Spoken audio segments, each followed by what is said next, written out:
Louis Vuitton, one of the premier companies with the most extended history, is the gold standard for extravagant fashion. It is not difficult to understand why carrying a Louis Vuitton bag is considered a status symbol because the brand's trademark monogram is instantly recognizable and frequently imitated. So dive in with us as we explore the convoluted past of a firm that began as a supplier of baggage and evolved into an industry-leading luxury brand.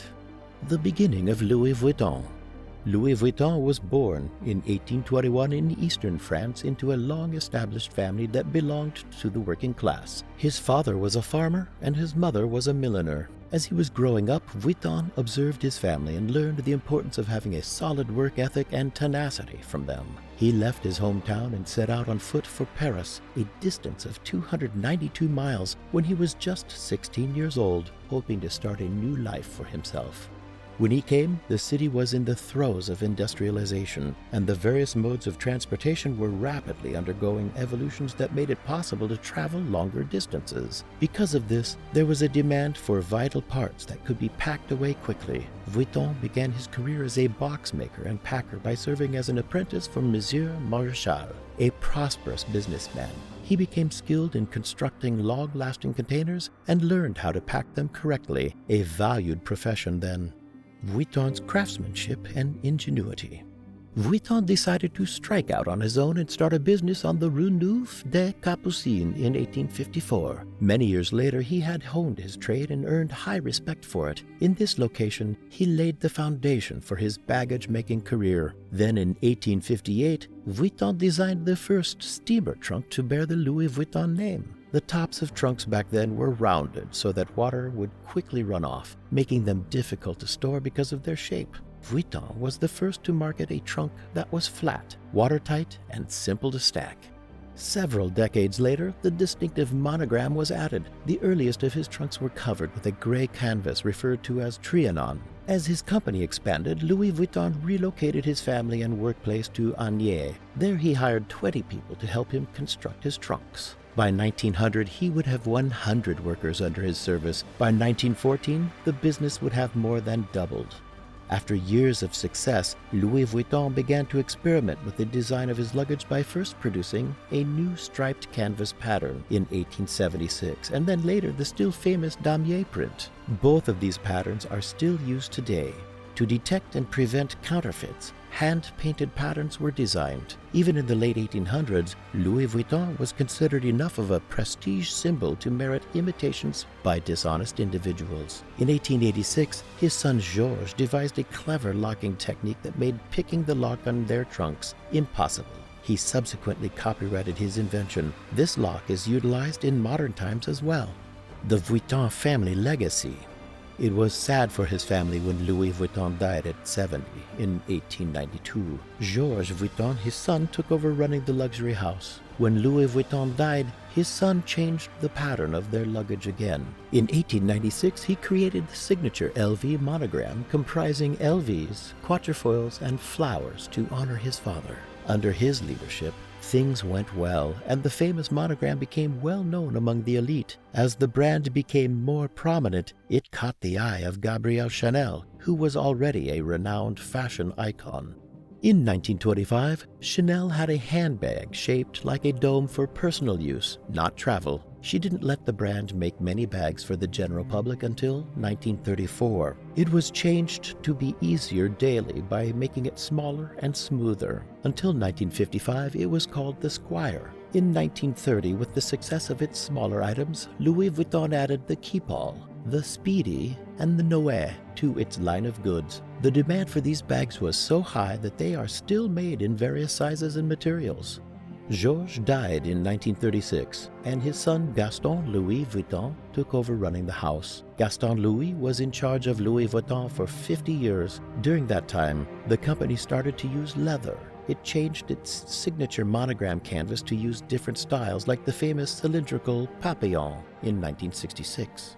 Louis Vuitton meets Moet et Chandon and Hennessy.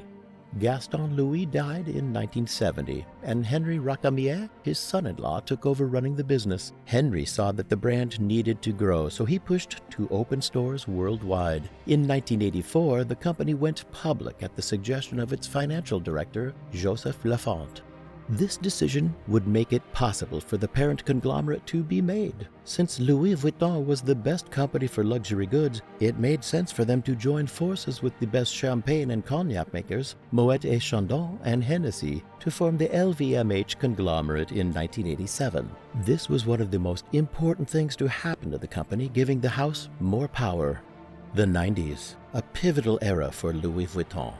Around 1990, Yves Carrousel was named president. He was the first person to run the house who wasn't related to the Vuitton family. Under his direction, the brand's collaborations and creative takes on classic pieces would make a big splash in the fashion world. In 1996, to mark the 100th anniversary of its damier print, the brand made a limited edition bag out of vachetta leather and a unique damier print. They called it the Centenaire Collection.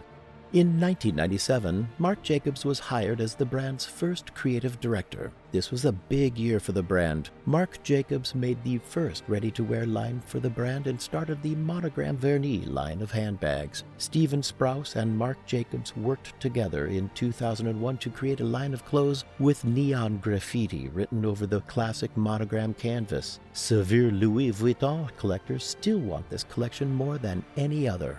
After the Steven Sprouse project did well, Louis Vuitton started working with more well-known artists and designers. In 2003, Takashi Murakami and Louis Vuitton worked together to make the multicolor monogram. This is the standard monogram print comprising 33 colors on a black and white background. Murakami was also responsible for the classic monogram's famous smiling cherry blossom print. As Louis Vuitton sales continued, the brand brought out the Neverfull in 2007. It would become one of its most iconic styles and one of the most well-known handbags in the world. The Neverfull was made of a classic monogram canvas and had a striped interior with a side pocket and vachetta trim. It looked like a simple tote, but even though the Neverfull has thin straps, it can carry up to 200 pounds. In 2014, the classic tote was updated with a new print on the inside, different color combinations, and a pouch that could be taken off. In January 2013, the Pochette Métis was one of Marc Jacobs' last silhouettes as a way to say goodbye. This versatile and helpful handbag, based on the Monceau briefcase, would become one of the brand's most famous pieces, and it still is. Louis Vuitton and the 2000s. Marc Jacobs decided to leave Louis Vuitton in 2013 so he could focus on his brand with the help of LVMH. Then Nicolas Jesquer was hired as the new artistic director for women's fashion. He started to improve and add to the line of already available products. Since he came from Balenciaga, it's no surprise that he challenged the brand's classic and pretty tamed style, giving it an edge that would appeal to the younger crowd. Louis Vuitton's line of handbags kept getting bigger, and many limited editions were made each year. Since he was hired, Nicolas Jesquer hasn't failed to make pieces people want, and his innovative and forward-thinking designs continue to blow people away. Based on Jesquer's success, Louis Vuitton gave the men's business to another creative genius. In 2018, Virgil Abloh was named the men's creative director. Since then, he has designed beautiful new accessories for men and pieces that both men and women love, which has happened only sometime since the brand started. We don't know what to expect from this powerhouse with these two men in charge, but there are no limits. Abloh died in November 28, 2021, after a 2-year fight with angiosarcoma, a rare and aggressive form of cancer. He was the artistic director of Louis Vuitton's menswear, but the job is now open. So you know how LV has become a big luxury brand, right? There are still many things that we don't discover in this video, so please write in the comment column below if you know something else we don't discuss in this video.